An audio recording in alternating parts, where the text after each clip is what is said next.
Hi, I'm David Wright. And I'm James Wright, and this is Digging Up the Bible with the Wright Brothers. Last week, we looked at the archaeological evidence for the book of Genesis. Right.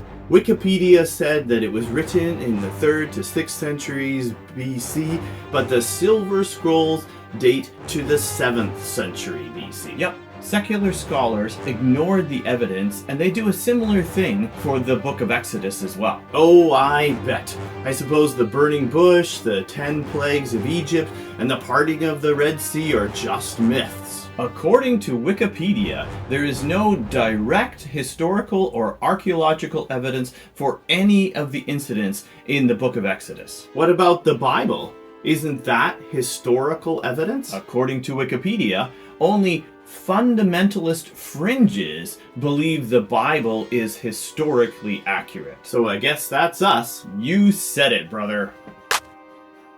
So apart from the Bible, is there any historical or archaeological evidence for Moses or the Exodus? Should there be? Well, I don't know. The Hebrews lived in Egypt for hundreds of years and made a big splash on their way out.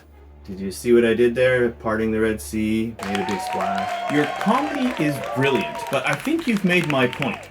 If the Pharaoh lost 1 million slaves and an army, he would not be inclined to record it. In fact, he would have made every effort to destroy the evidence. And we do see evidence of such a purge taking place in the archaeological records. So the evidence is gone? Not exactly. Let's start with the linguistic evidence. The name Moses has its roots in both Egyptian and Hebrew. In fact, there are several pharaohs with the name Thutmoses who lived around the time of Moses. Thutmoses means Thoth is born or drawn out. And Moses was born or drawn out of the water in a basket. Wow! That's really cool. Do you remember Shiphrah and Puah? The midwives who refused to murder babies in Exodus 1:15. Yep.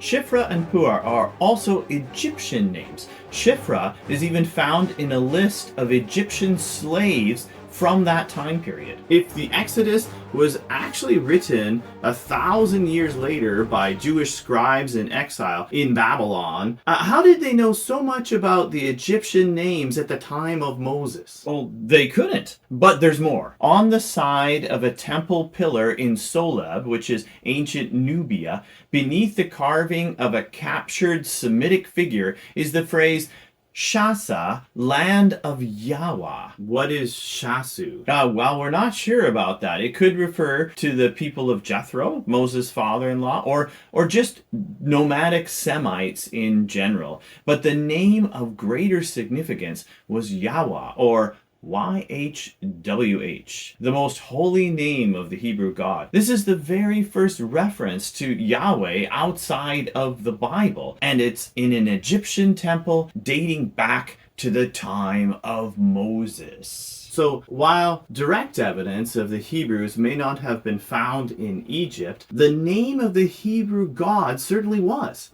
That's pretty amazing. You're half right. What do you mean? Was there evidence of the Hebrews in Egypt? In 1896, Sir Flinders Petrie found the Merneptah Stela in Thebes, Egypt. This 10-foot stone block dates back to 1208 BC and states Israel is laid waste and his seed is not. What? Really? It mentions Israel by name. You bet. This is the first reference to Israel outside of the Bible. So by 1208, Israel was already an established nation in the Levant, or Canaan. So was Israel wiped out by Egypt like it says in the Stela? Well, no, that part is exaggerated, or else Israel wouldn't exist today. But it is telling that the first reference to Israel outside of the Bible was in Egypt. Okay. But that still doesn't prove that the Hebrews were in Egypt at the time of Moses. Way back in the 19th century, Petrie made another series of discoveries in the Sinai region, which was controlled by Egypt for centuries. One of them was this stone slab. It doesn't look like much. Maybe not, but what is significant is what is written on it. According to a recent translation by Dr. Doug Petrovich, it states, "Our bound servitude lingered. Moses then provoked astonishment because of the lady." No way. It actually mentions Moses by name? Yep, and it also mentions the servitude, because they were slaves in Egypt. And the astonishment reference to the 12 plagues of Egypt, which Moses brought on. And who is the lady? The lady is Hathor, represented here as a goddess with horns, but she's often represented as a sacred cow. Like the golden calf that the Hebrews made while Moses was up on Mount Sinai getting the 10 Commandments. Exodus 32, 1-4. When the people saw that Moses was so long in coming down from the mountain, they gathered around Aaron and said, "Come, make us gods who will go before us. As for this fellow Moses who brought us up out of Egypt, we don't know what has happened to him." Aaron answered them, "Take off the gold earrings that your wives, your sons, and your daughters are wearing, and bring them to me." So all the people took off their earrings and brought them to Aaron.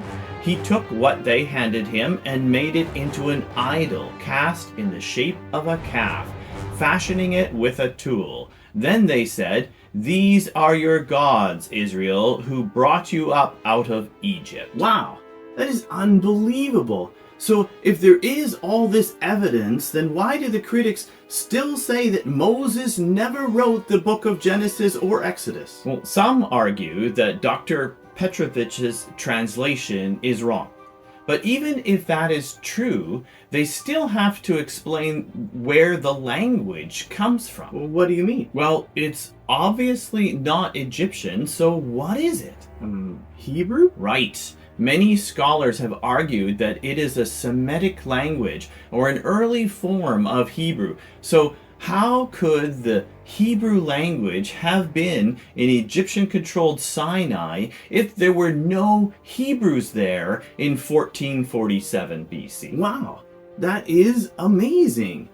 But is this just an academic argument for scholars? What does it mean to us? The exodus of Israel from Egypt and their eventual conquest of the Holy Land is an amazing example of God's faithfulness to his people. Yeah.